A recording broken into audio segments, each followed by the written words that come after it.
This is going to be an update video on a commentary I did back in April. If y'all remember, back in April, I did a video talking about an individual by the name of Emanuel, or forgive me if I pronounce his last name incorrectly, Aranda, where he was inside of a Mall of America, which is in Minneapolis, Minnesota, which is one of the most famous malls in the world. And he managed to get a hold of this little boy, who I believe was 5 years old, away from his mother unknowingly to her until it was too late.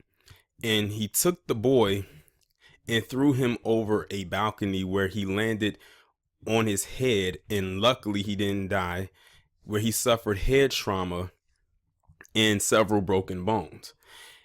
And I said, if this little boy dies, this guy's going to get life in prison. And I called it back then. He was definitely going to face prison time. He was going to get some jail time behind this. Well, it's come out today.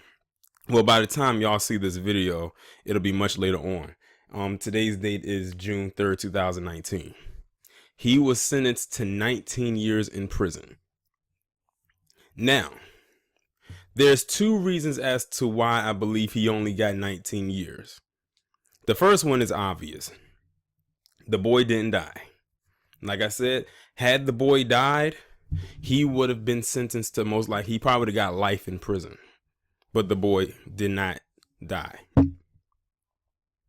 The second one is because I think the judge in the case took into consideration the mental capacity or lack thereof that Emanuel has. If y'all remember, it came out that they said that he had a mental illness. They said he had a history of coming to that mall in particular and just doing random things multiple times, to the point where there was even a restraining order taken out against him, and for him to not even be on the premises of the mall grounds, which makes me question, how did he get to the mall that day without anyone who's seen his face and know who he is to get there?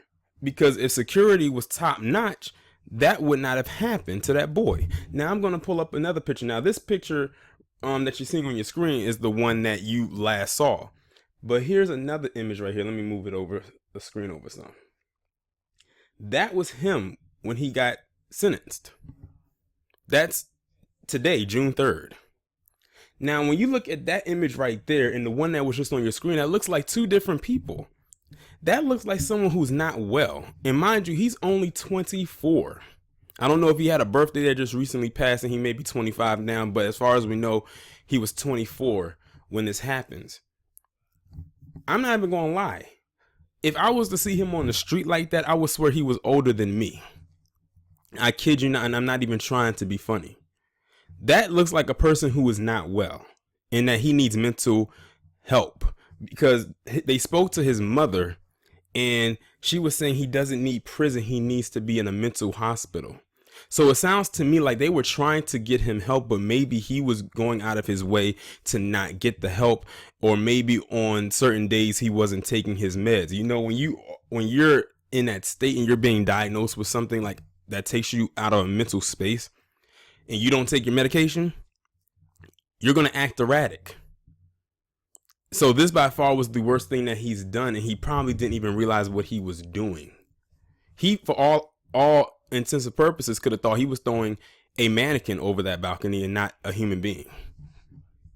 So it's a whole lot that gets taken into consideration with this, which is why I believe he, only got sentenced to 19 years instead of a longer sentence that he possibly could have received.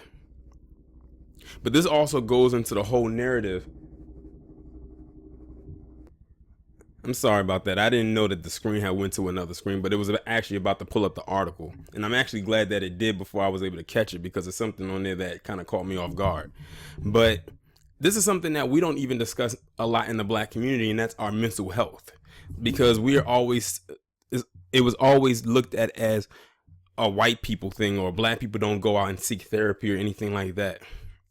But we do need the most help, because we have been through so much in this establishment. It's not even funny.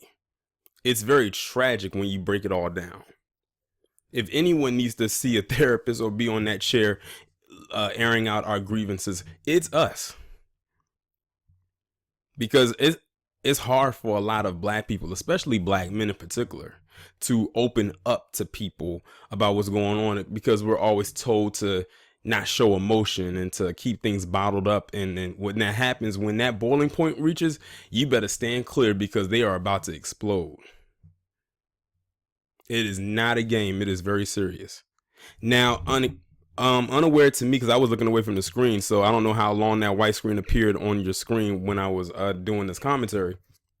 It went to the article where it says that the parents of the boy who was thrown off that balcony actually forgave him. Now, mind you, this was a little white boy that they threw off the balcony, that he threw off that balcony. And that's rare that you hear white people actually forgive somebody like that. And I think the only reason they did that is because they know that this guy was not well in the head. They knew that he had a mental they probably figured this guy did not mean to do this. He just wasn't there that day. Like everything wasn't clicking that day. And I think that's the only reason they forgave him. But had it been any other circumstance, they wouldn't have forgiven him.